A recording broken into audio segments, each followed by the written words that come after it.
The air in the grand ballroom of the Astor was thick with the scent of money and lilies. Tech titan Gideon Price, a man who could bend markets with a single tweet, stood at the podium, bathed in a golden spotlight. His wife of 12 years, Ophelia, watched from the head table, a perfect portrait of grace in sapphire silk. But a few seats away sat Brielle Calloway, young, ambitious, and the real reason for the sparkle in Gideon's eye. The city's elite held their breath, champagne flutes paused mid-air. They were about to witness a toast. What they didn't know was that they were about to witness a demolition. Because while Gideon prepared to publicly celebrate his future, his wife was just seconds away from detonating his past. The event was called the Pinnacle Gala, a self-congratulatory monument to Gideon Price's latest triumph. His company, Aura Dynamics, had just secured a multi-billion-dollar government contract to overhaul national infrastructure logistics using its proprietary AI. The Astor's Grand Ballroom had been transformed into a futuristic wonderland. Holographic data streams drifted lazily beneath the crystal chandeliers, and the ice sculptures were carved into the shape of the Aura Dynamics logo. It was like Gideon himself, spectacularly successful and utterly devoid of subtlety. Ophelia Fairchild Price sat at the head table, a fixed, serene smile on her face. It was a smile she had perfected over years of practice, a mask of placid elegance that betrayed none of the tectonic shifts occurring beneath the surface. To her left, her husband Gideon was holding court. He was a handsome man, his features sharpened by ambition rather than age. His custom-tailored suit unable to fully contain the restless energy that radiated from him. He laughed, a booming sound that commanded attention, slapping the back of a portly senator. Ophelia's gaze drifted past him to the other side of the table. There sat Brielle Calloway. Brielle was Aura's head of strategic marketing, a title Gideon had invented for her 6 months ago.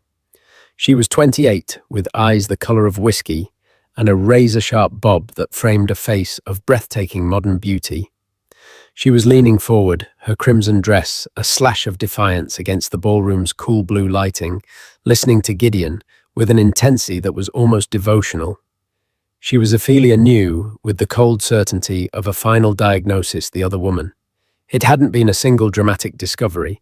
There was no lipstick on a collar, no late-night text message accidentally seen. It had been a slow creeping realization, an erosion of intimacy that began years ago. It started with Gideon's dismissal of her ideas. Ophelia held a doctorate in computational linguistics from MIT, a fact Gideon once touted with pride, but now treated as a quaint historical footnote. Her thesis on predictive modeling had been the seed from which Aura Dynamics had sprouted a truth they had both quietly buried under the mountain of his success. The signs grew more concrete over the last year. The business trips to places with 5-star resorts and no discernible business. The second phone, which he called his burner for headhunters, that buzzed with alarming frequency. The way he looked at Brielle in board meetings, the same way he had once looked at Ophelia, as if she were the only person in a universe of his own creation. The final, irrefutable proof had come not from a private investigator, but from their own financial statements. Ophelia, a woman who could deconstruct a fraudulent corporate ledger as easily as she could read a novel, had found it. A shell corporation, BC Consulting LLC, had been receiving 6-figure payments from a discretionary fund Gideon controlled. The registered agent for the LLC was Brielle Calloway. The funds were used to lease a penthouse apartment on the Upper East Side, a place Ophelia had never seen. That discovery 3 months ago had not broken her. It had galvanized her. The grief was real. A hollow ache in her chest for the man she had loved and the future they were supposed to build. But beneath the grief was a harder, colder substance, resolve. She had not confronted him. She had not cried or screamed. She had called Lorraine Adler, a divorce attorney, so famously formidable that her name was spoken in hushed, fearful tones in the city's most exclusive country clubs. So Ophelia Samain, Lorraine had said in their first meeting, her office a Spartan space of steel and glass overlooking Central Park. What is it you want? Ophelia had looked out the window at the sprawling city Gideon believed he owned. I want what's mine, she had said, her voice steady. And I don't just mean the money, I mean the credit. I want my name back on the foundation he built over it. For the next 90 days, Ophelia lived a double life. By day, she was the dutiful Mrs. Price, hosting charity luncheons and smiling for the society pages. By night, she and Lorraine's team of forensic accountants and legal eagles were meticulously disassembling Gideon's empire brick by digital brick. They traced every dollar, every email, every line of swung. They found the original source code from her thesis, barely altered, watermarked in the metadata of Aura's core software. It was the smoking gun. Now, sitting in the grand ballroom, she felt a strange calm. The string had been pulled. The mechanism was in motion. She looked at Gideon, now rising from his chair and moving toward the podium, and felt not hatred, but a distant pity. He was a brilliant, driven man who had become so consumed by the myth of his own creation that he had forgotten it was a collaboration. He saw her as a beautiful accessory, a relic of his humbler beginnings. He had no idea she was the architect of the entire edifice. The room fell silent as Gideon tapped the microphone. The spotlight intensified, bleaching all color from his face, except for the triumphant gleam in his eyes. Thank you, everyone. He began, his voice resonating with practiced charisma. Thank you for being here to celebrate this milestone for Aura Dynamics and for our city. He went through the perfunctory thank yous, the mayor, the senators, the board members. Ophelia watched her hands resting calmly in her lap. He was saving her for last, as was his custom. It was part of the performance, the final gracious nod to the supportive wife. And of course, he said, turning his head slightly, in her direction, a practiced smile playing on his lips. I have to thank my incredible wife, Ophelia, for her patience, for her grace, and for making our house a home while I was out, building the future. A polite, lukewarm applause rippled through the room. It was a dismissive, patronizing tribute, and they all knew it. He had reduced her 12 years of partnership, her intellectual contribution, her emotional labor, to interior decorating. Ophelia's serene smile didn't waver. She gave a small, regal nod. Gideon turned back to the crowd, his energy visibly lifting. The obligatory part was over. Now for the real speech. But a company isn't just about the person at the top. He continued, his voice taking on a new passion. It's about vision. It's about disruption. It's about having people on your team who don't just see the future, but who grab it by the throat. And there is one person in particular who embodies that spirit more than anyone I have ever met. Ophelia's eyes flicked to Brielle. The younger woman was looking up at Gideon, her face a mask of rapt adoration. A faint, knowing smile touched her lips. This was her moment. When I was looking to revolutionize our brand, to tell our story, not just to the markets, but to the world, I knew I needed a fire starter, a true visionary. Gideon's gaze locked onto Brielle's. The entire room turned with him. The spotlight might as well have been on her. Brielle Calloway, Gideon said, his voice ringing with genuine, unvarnished admiration. In less than a year, she has transformed Aura's public face. She has more passion, more drive, and more brilliant insight in a single day than most people find in a lifetime. She is the engine behind our new narrative. She is in many ways the very soul of the new Aura Dynamics. A wave of uncomfortable silence washed over the ballroom. It was one thing to have a mistress. It was another thing entirely to toast her in front of your wife at a gala, celebrating your shared success. It was an act of supreme, breathtaking arrogance. Whispers erupted like brush fires at the surrounding tables.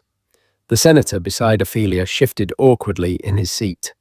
Gideon, high on his own rhetoric, was oblivious. "She is the future," he declared, raising his glass. "To those who build, to those who dare, and to those who inspire. To Brielle." He drank deeply.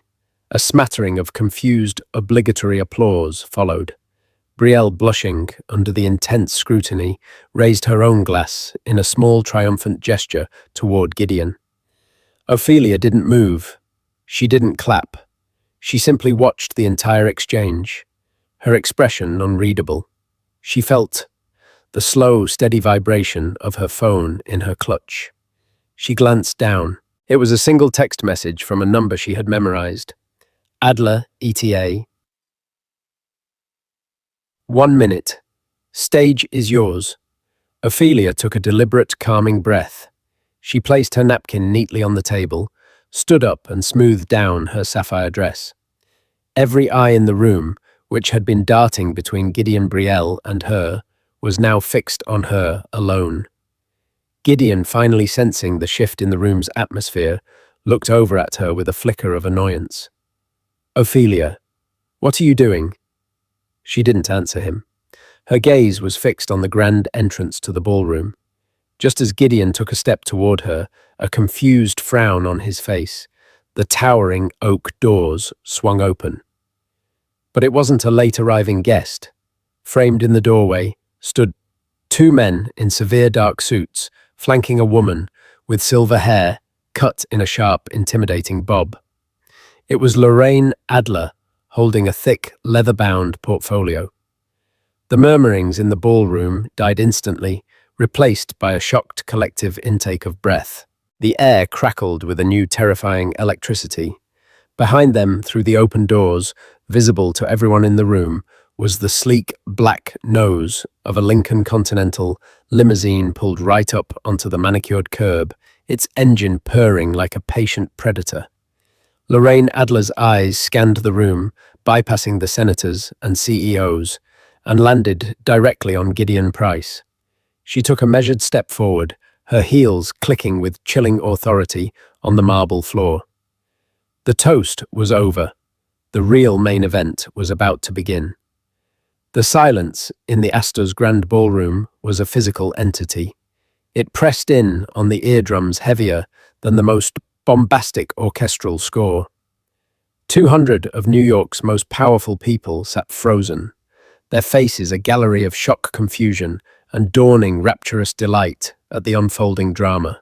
Gideon Price stood paralyzed at the podium, his champagne flute still in his hand, looking from the imposing figures at the door to his wife, who now stood, with the serene posture of a queen, surveying her court. Lorraine Adler moved with the unhurried grace of a shark that knows its prey is cornered.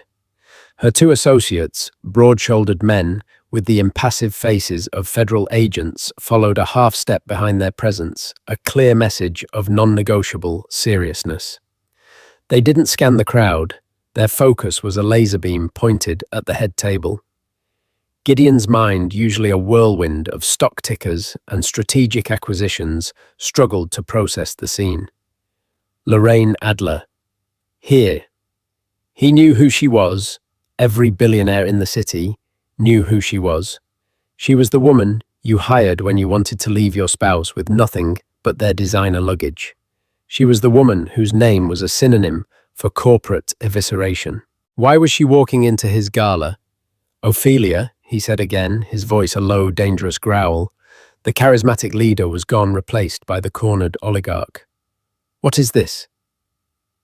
Ophelia finally turned her gaze to him. Her eyes, which for years had reflected only placid support, were now as cold and clear as ice. There was no anger, no pain, just an unnerving absolute finality. "I believe they're here for you, Gideon," she said, her voice calm and carrying easily in the profound silence. Lorraine Adler reached the head table. She didn't acknowledge the gaping senators or the wide-eyed board members. She walked directly to where Gideon stood, her path forcing a stunned Brielle Calloway to lean back in her chair. Lorraine placed the heavy leather portfolio on the white linen tablecloth with a soft but definitive thud. Mr. Gideon Price, she asked, though it was clearly not a question. Her voice was like gravel and silk, polished but unbreakable. Gideon stared at her, then at the portfolio. Who the hell are you to interrupt my event? Lorraine allowed a small cold smile. My name is Lorraine Adler. I am legal counsel for Ophelia Fairchild Price. She gestured with a perfectly manicured hand toward the portfolio. You are being served. The words hung in the air, each one a perfectly weighted stone dropped into a still pond. Served. The whispers that had been silenced now erupted into a tidal wave of hushed gossip. Phones previously forbidden were subtly raised, their camera lenses gleaming in the low light.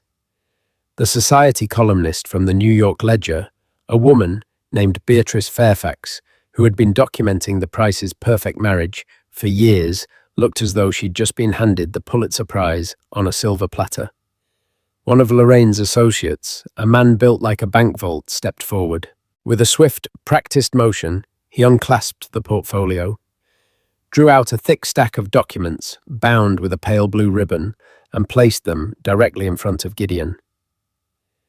Summons and complaint for dissolution of marriage, the man said, his voice a flat, emotionless monotone. Petition for temporary restraining order against transfer of assets and a notice of lis pendens against all shared real property. Each legal term was another nail in the coffin of Gideon's carefully constructed reality. Dissolution of marriage. Divorce. The words seemed alien, impossible. He looked from the papers to Ophelia, his face a mask of disbelief and rising fury.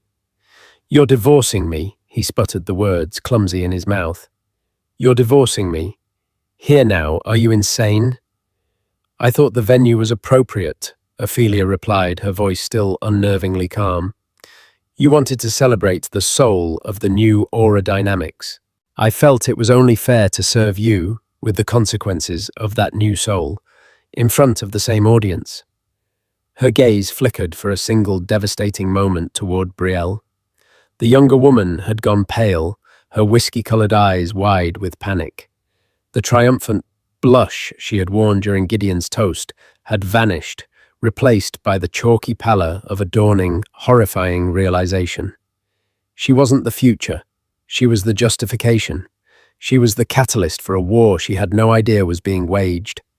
Gideon's hand trembled as he reached for the papers. His fingers, which could sign billion-dollar deals without a tremor, fumbled with the ribbon. He stared at the top page, his own name printed in stark black ink opposite Ophelia's. Ophelia Fairchild Price, petitioner, versus Gideon Price, respondent. This is a joke, he snarled, looking up at Ophelia, his eyes searching for a crack in her composure, a hint that this was some elaborate hysterical prank. He found nothing but polished steel. After everything I've given you, the houses, the travel, the life you have nothing without me. It was the ultimate miscalculation, the fatal error from which there would be no recovery. He had voiced the lie he had told himself for a decade. Ophelia laughed. It wasn't a sound of mirth. It was a low, sharp, brittle sound, like ice cracking under pressure. Given me, she said, taking a step closer. The entire room leaned in. Gideon, you didn't give me a life. You built a life on the foundations of my work. You took my thesis, the core of my intellectual property, and you called it aura. You didn't give me a home.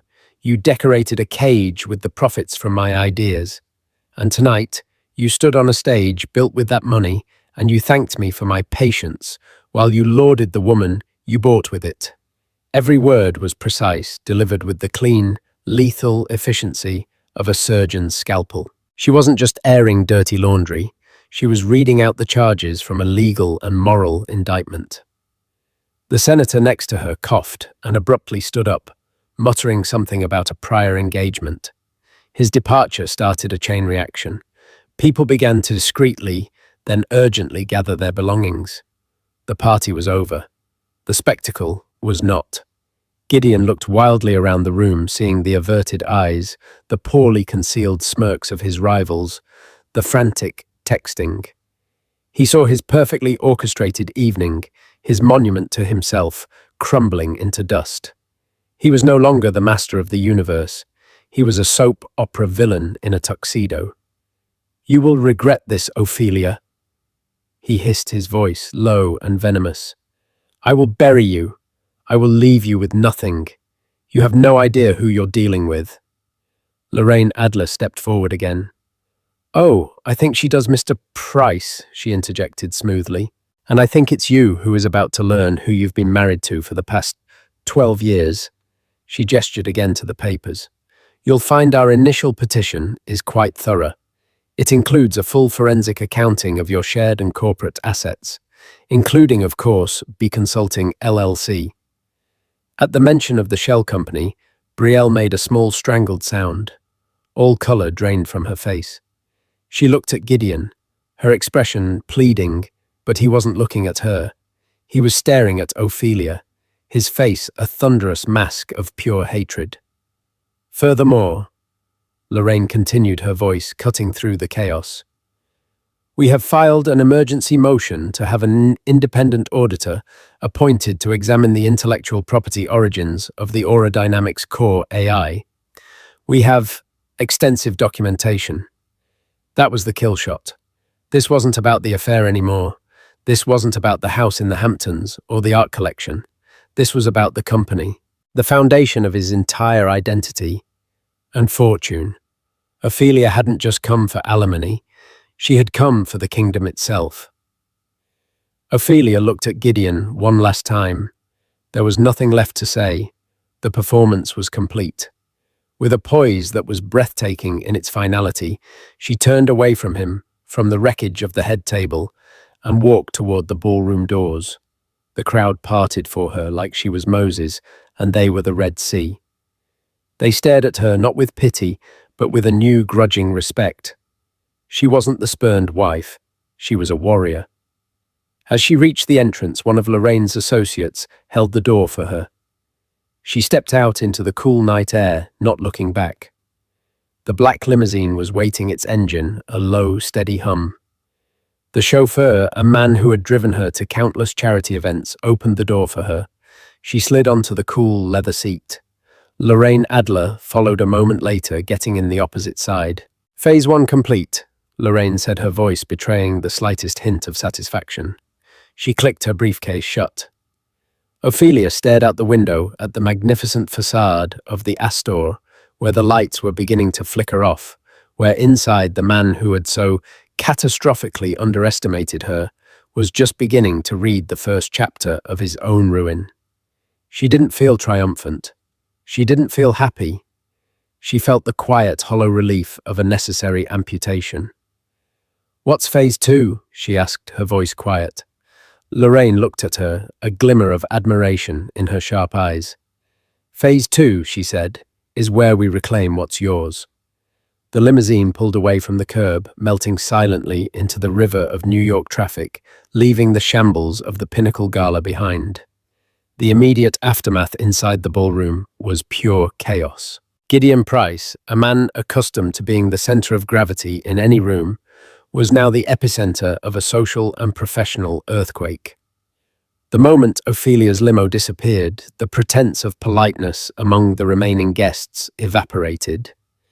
The air buzzed with frantic whispers, the discreet glow of phone screens illuminating faces painted with schadenfreude. His rivals, men he'd bested in bidding wars and poached talent from, were trying and failing to hide their grins. "Get them out!" Gideon roared, his voice cracking.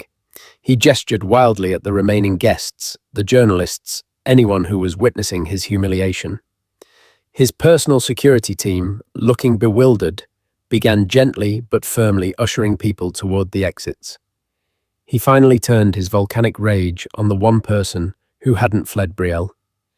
She was still sitting at the table, looking small and fragile in her blood-red dress, the divorce papers lying between them like a declaration of war. "What did you do?" he snarled, snatching up the papers. "What did you tell her?" "Nothing," Brielle cried, shrinking back. "Gideon, I swear I did nothing. I don't know how she found out about anything." BC Consulting LLC. He spat the name of the shell company. How the hell does she know about that? That was between us and the accountants. I don't know, she repeated, tears welling in her eyes. The ambitious, confident marketing executive was gone, replaced by a terrified young woman who had just realized she was not a player in the game, but a pawn. She had mistaken Gideon's obsession for love, his lavish gifts for an investment in their future. She saw now that she was just an expensive, high-risk hobby, and the bills had just come due in the most public way imaginable. Gideon wasn't listening. He was pacing his mind, racing, cycling through denial rage and a sliver of cold, terrifying fear. Intellectual property audit. Those 4 words were more frightening than 100 divorce lawyers. He pulled out his phone, his thumb jabbing at the screen to call his own lawyer, a bulldog named Frank Napier, whose strategy was to scorch the earth and salt the fields. "Frank, we have a problem," Gideon barked into the phone. "A big one. Ophelia just served me. At the gala. No, I'm not kidding. And she's got Lorraine Adler." There was a pause on the other end of the line. The silence of a man who knows he's just been handed an unwinnable war. "And Frank," Gideon's voice dropped, becoming tight with dread. "She's going after the company. She's claiming she's behind the core IP."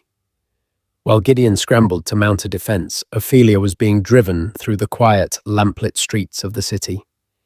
The adrenaline of the confrontation was beginning to fade, leaving behind a profound exhaustion. She leaned her head against the cool glass of the window, the city lights blurring into streaks of gold and white. This campaign hadn't begun with anger, but with a quiet, devastating moment of clarity 4 months prior.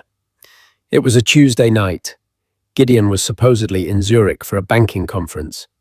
Ophelia was in their home library, a cavernous 2-story room filled with books she'd curated, but Gideon never read.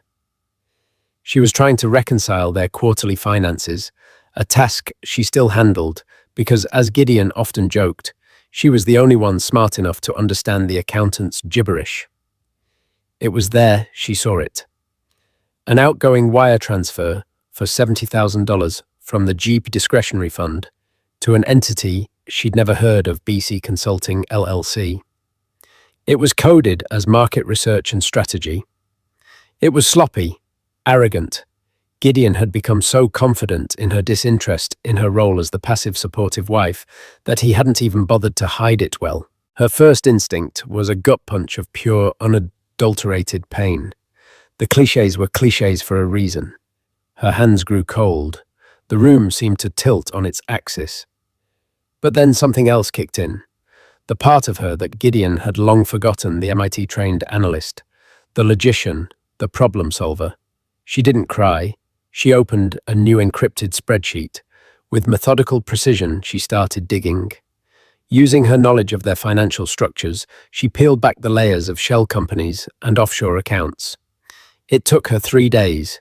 She found the incorporation documents for BC Consulting online. Registered agent Brielle Calloway. She found the payments stretching back 8 months, totaling over $500,000. She cross-referenced the dates of the larger payments with Gideon's travel schedule. A solo hiking trip in Aspen coincided with a $150,000 payment. A tech summit in Monaco, another $200,000. It was a perfect, damning ledger of his infidelity. But she didn't stop there. The betrayal wasn't just about the affair. It was deeper, more fundamental. The affair was merely a symptom of his ultimate disrespect for her as his partner. He had erased her from their own story, so she decided to rewrite it. She went to her old university lockbox and retrieved a dusty hard drive containing her doctoral thesis, Predictive Linguistic Frameworks for Dynamic Systems. She spent a week locked in her study, comparing her original algorithms and source code with the publicly available technical papers on the aerodynamics eye. The similarity was staggering. He had changed variable names, refactored some of the functions, and scaled it for commercial application, but the core logic, the elegant, revolutionary architecture, that made Aura's AI so powerful was hers. It was an intellectual theft on a colossal scale. He had taken her genius and put his name on it. That was the moment the grief turned to ice.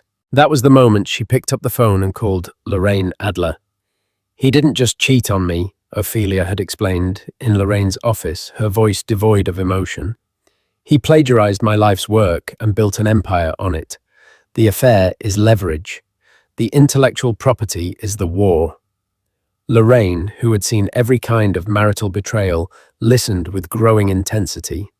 This was not a standard high-net-worth divorce. This was a founder's dispute wrapped in a dissolution of marriage.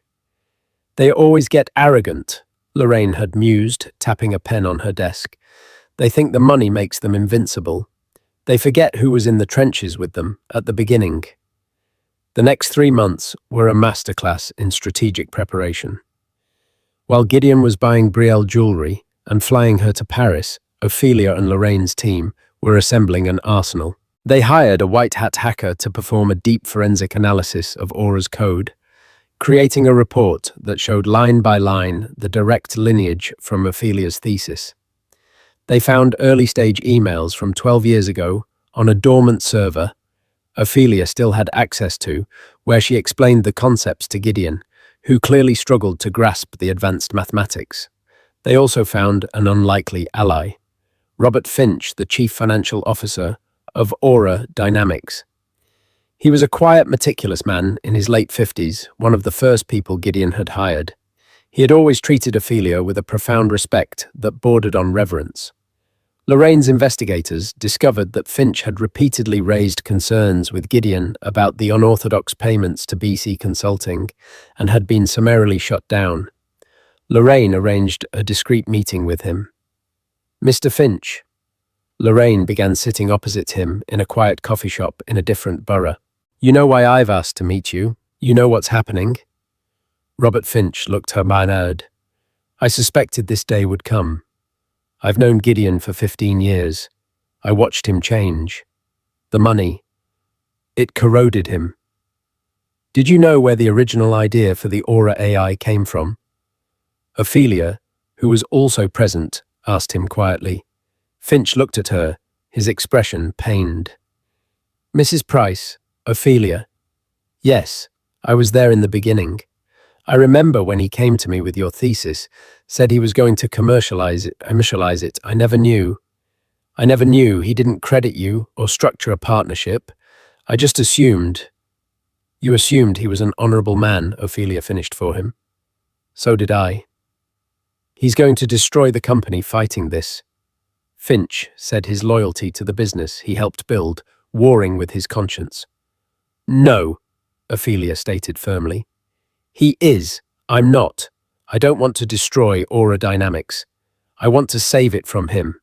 I want my seat at the table, the one I should have had from the beginning." Finch took a deep breath. "What do you need from me?" In the limo, Ophelia closed her eyes. The pieces were all in place. The legal filing was not just a petition for divorce. It was a corporate coup d'etat. It laid out the financial infidelity alongside the intellectual property theft, weaving them into a single devastating narrative of fraud and betrayal. It was designed to force Gideon into an impossible position, fight the divorce, and risk exposing the fraudulent origins of his entire company to his shareholders and the government, or settle quickly and quietly, giving Ophelia everything she wanted. "He'll call Frank Napier," Ophelia said, opening her eyes. "He'll tell him to fight to burn it all down." "He will," Lorraine agreed, "and Frank will bluster and threaten for a few days. Then we will file our second motion, a request for a deposition under oath with Robert Finch. And we will leak an anonymous tip along with page 47 of our forensic report to Beatrice Fairfax at the Ledger." Ophelia nodded.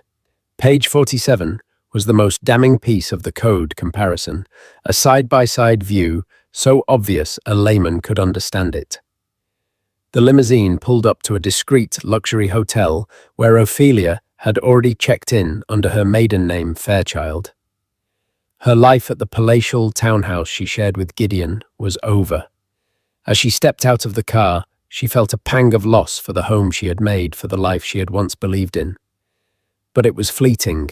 She was not homeless. She was liberated. She was not a victim seeking revenge. She was a founder, coming to claim her company. Gideon's toast praising his mistress hadn't been the cause of this war. It had simply been the starting pistol she was waiting for him to fire himself. The day after the Pinnacle gala, the story exploded. Beatrice Fairfax's column in the New York Ledger ran with the headline, "Price of Success. Tech Titan served divorce papers. Mid-gala after toasting. Company soulmate." The article was a masterpiece of savage society reporting, detailing the opulent setting, Gideon's hubristic speech, Ophelia's icy departure, and the dramatic arrival of the infamous Lorraine Adler. The internet feasted on it. Memes of Gideon's shocked face went viral. #Pinnacle Gala and #Toast to the Mistress were trending worldwide. Gideon, holed up in his empty penthouse, which suddenly felt more like a mausoleum, was apoplectic. His PR team was in full-blown crisis mode. They advised him to remain silent, but silence was not in Gideon's nature. Control was. He decided to launch a counter-offensive. He gave an exclusive interview to a sympathetic business journal, spinning a carefully crafted narrative. Ophelia, he claimed, was a woman who had grown distant, unable to cope with the pressures of his success. The divorce was a tragic but private matter that her unstable and aggressive actions had forced into the public square. He painted himself as the bewildered, heartbroken husband ambushed by a greedy spouse and her predatory lawyer. Regarding Brielle Calloway, he was dismissive. "Miss Calloway is a brilliant and valued employee," he stated, his voice oozing false sincerity. "My wife, in her current state, has tragically misinterpreted a professional relationship. It's sad, really." He'd thrown Brielle under the bus, minimizing her to protect himself, a move that didn't go unnoticed. Brielle, who had been suspended with pay and told to keep quiet, saw her career and reputation dissolving in real time. Her calls to Gideon now went straight to voicemail. The most critical part of his defense was aimed at the intellectual property claim, which he called a desperate, baseless fantasy. Ophelia is a brilliant woman, but her academic work was purely theoretical, he told the journalist. To suggest it's the basis for Aura's multi-billion-dollar platform is frankly absurd and insulting to the hundreds of engineers who built this company. It's a work of fiction created by a lawyer looking for a bigger payday. For a few days, the strategy seemed to work. The narrative shifted slightly. The business world was more inclined to believe the self-made tech genius over the scorned wife. Gideon's bulldog lawyer, Frank Napier, filed a response motion accusing Ophelia of malicious intent and requesting the judge throw out the IP claim as frivolous. The battle lines were drawn in the press and in the courts. Gideon felt a sliver of his confidence return. He had weathered storms before. This was just another hostile takeover attempt, albeit a more personal one. He had once again completely underestimated his wife. Ophelia remained silent. She gave no interviews. She released no statements. She let Gideon's narrative play out, giving him enough rope to hang himself. While the world was debating the salacious details of the affair, she and Lorraine were moving with surgical precision. Their first move was to formally subpoena Robert Finch for a deposition. As expected, Frank Napier filed a motion to quash the subpoena, arguing that the company's CFO was irrelevant to a marital dispute. This was the trap Lorraine had set. "Your Honor," Lorraine argued in a preliminary hearing before a stern-faced judge in family court, "Mr. Napier claims our IP assertions are a work of fiction. Yet he seeks to block the testimony of the one man besides Mr. Price himself, who has first-hand knowledge of the company's financial and operational history from its inception. If the claim is so frivolous, what are they so afraid of?" Mr. Finch saying under oath. The judge, a woman known for her low tolerance for legal gamesmanship, agreed. The motion to quash was denied. Finch would testify. The second move was executed that same afternoon. An unmarked envelope was delivered by courier to Beatrice Fairfax at the Ledger. Inside was not a statement, but a single piece of paper, page 47, from the forensic analyst's report. It showed 2 columns of CUN. The left column was labeled Source C, Fairchild Thesis, MIT 2012. The right column was Source or Aura Dynamics AI, Core Version 2013. Even to a layperson, the connection was undeniable. The structure, the comments, the logic, it was virtually identical. Beatrice Fairfax, realizing she had a much bigger story than a salacious divorce, immediately put her top investigative tech reporter on it. The next day, the headline wasn't in the society column.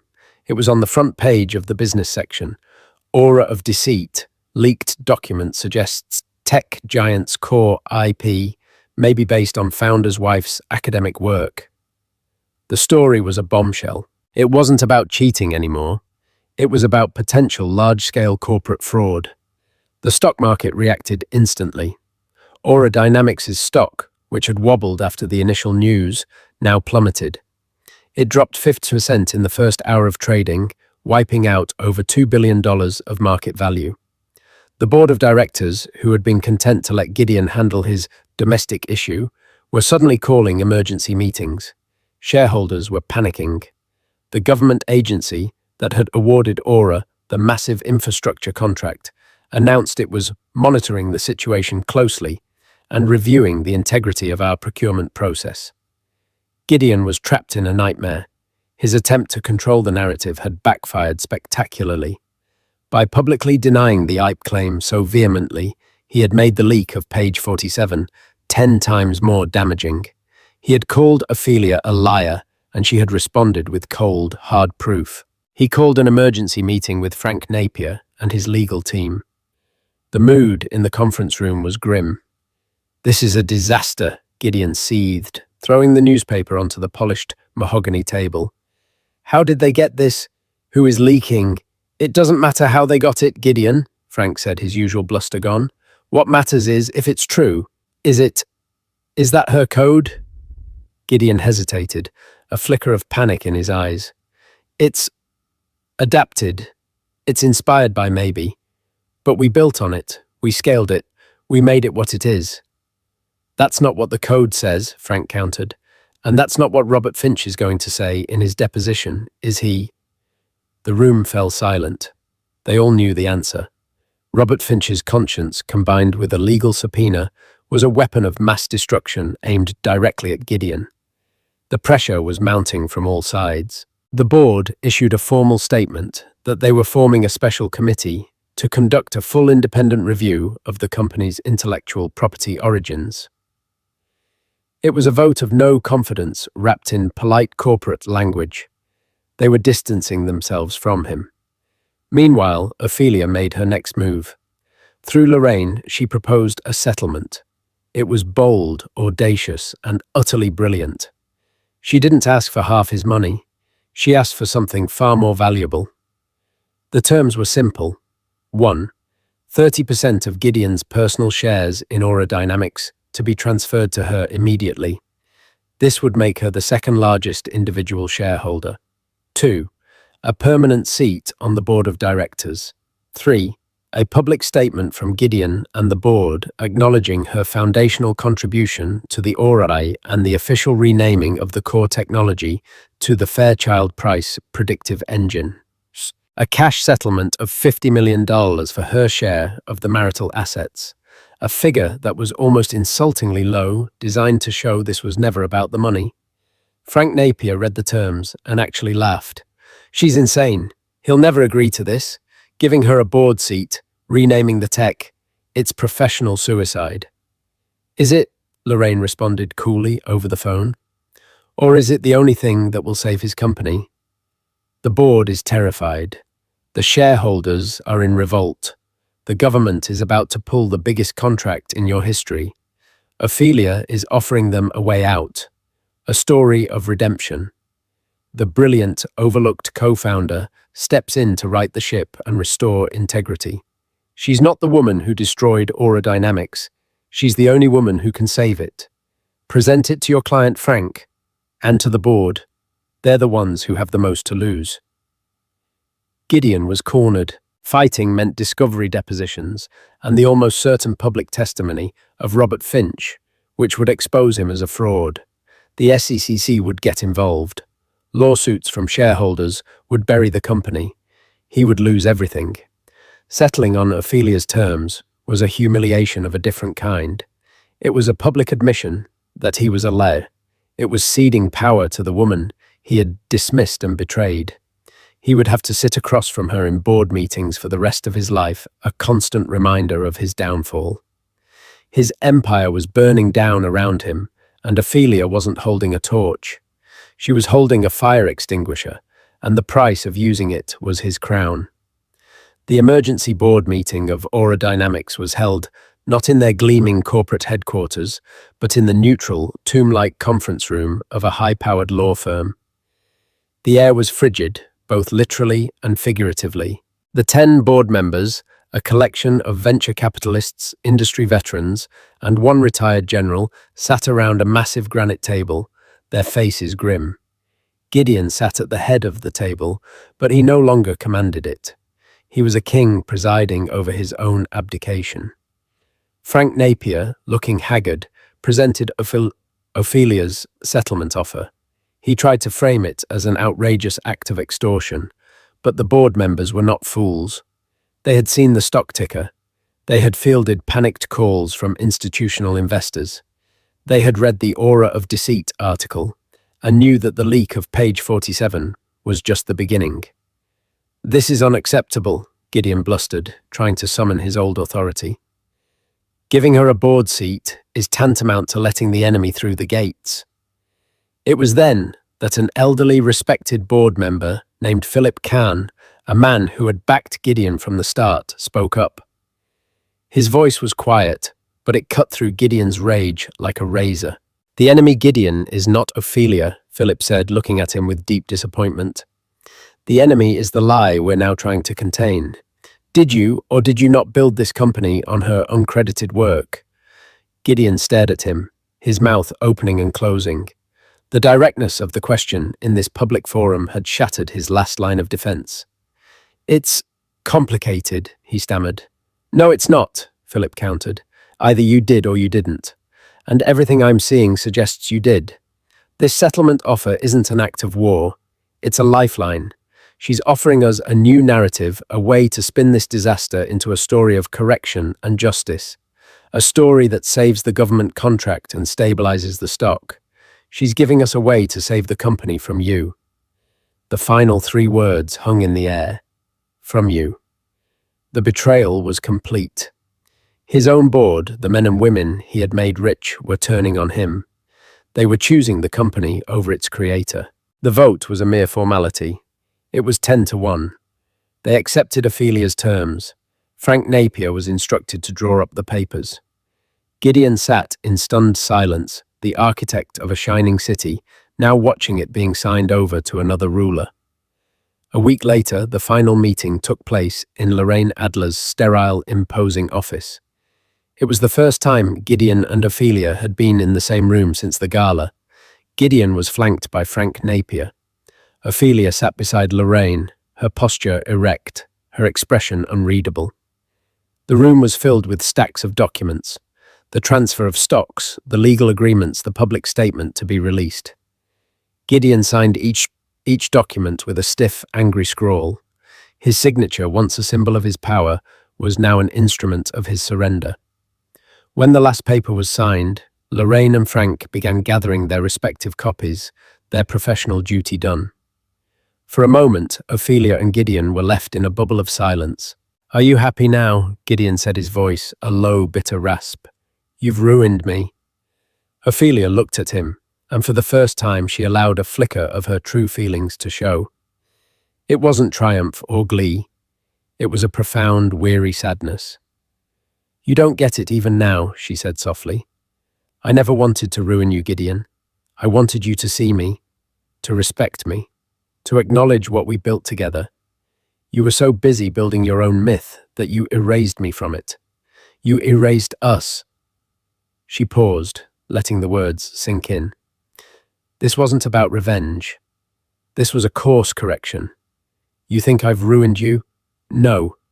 I've just saved my half of the company from the man who was about to destroy it with his own ego." "And Brielle?" He sneered, a pathetic attempt to wound her. "Was she part of the course correction too?" "Brielle was a casualty of your recklessness," Ophelia replied, her voice turning cold again. "She made her choices, but you used her. You toasted her as the future to humiliate me, and then you discarded her when she became inconvenient. She was just another asset for you to leverage and then write off. Her ruin is entirely of your own making." With that, she stood up. The meeting was over. Her old life was over. The public announcement was released an hour later. It was a masterstroke of corporate power heavily influenced by Lorraine and Ophelia. It announced the settlement of the spousal dispute, and in the same breath, celebrated the newly revealed foundational contribution of co-founder Ophelia Fairchild. It spun the story as a long overdue correction of the historical record. It announced her appointment to the board and the renaming of the AI engine. It was clean, decisive, and it gave the market exactly what it needed: confidence and a positive new story. Aerodynamic stock stabilized, then began to climb. The government contract was secured. In the months that followed, the new reality set in. Ophelia Fairchild, no longer a Price, became a formidable presence on the Aura board. She was quiet, whip-smart, and utterly ruthless in her analysis of the company's strategy. She didn't seek to undermine Gideon at every turn. She simply held him and the company to a higher standard. Her presence forced him to be better, sharper, and more honest than he had been in a decade. His power was diminished, checked by her mere presence. It was a prison of his own design. Gideon Price remained CEO, but he was a changed man. The charismatic swagger was gone, replaced by a more cautious, somber demeanor. He had to sit in board meetings and listen as the Fairchild-Price predictive engine was discussed, a constant humiliating reminder of his theft and his defeat. Brielle Calloway vanished from the tech scene. Blacklisted and disgraced, she became a cautionary tale whispered about at industry conferences. A brilliant young woman whose ambition had hitched itself to a falling star. Ophelia Fairchild, however, flourished. She didn't just reclaim her past, she built a new future. She used her position and her newfound wealth to launch a foundation dedicated to supporting women in STEM, ensuring that other brilliant minds would not have their work co-opted or erased. She was no longer a wife in the shadow of a great man. She was the woman who had built the table and then, when necessary, had taken her rightful seat at its head. She had not started the war, but she had, with chilling precision, won it. In the end, this wasn't just a story about a toast, a limo, and a set of divorce papers. It was a story about the quiet power of underestimation. Gideon Price saw his wife as a beautiful object, a relic of his past, and paid a devastating price for his blindness. Ophelia Fairchild Price reminded the world that the most formidable force isn't always the loudest voice in the room, but often the most prepared mind. She didn't just get revenge, she reclaimed her legacy, and in doing so secured her future and the future of the company she secretly founded. What do you think? Was Ophelia's move a brilliant act of justice or a cold, calculated takeover? Who was the real victim here, or were they all just players in a high-stakes game of power? Let us know your thoughts in the comments below. If this story of resilience, strategy, and ultimate vindication resonated with you, please give this video a thumbs up. Share it with someone who needs a reminder of their own strength and worth. And don't forget to subscribe and hit the notification bell so you won't miss our next deep dive into stories where the truth is always more dramatic than fiction.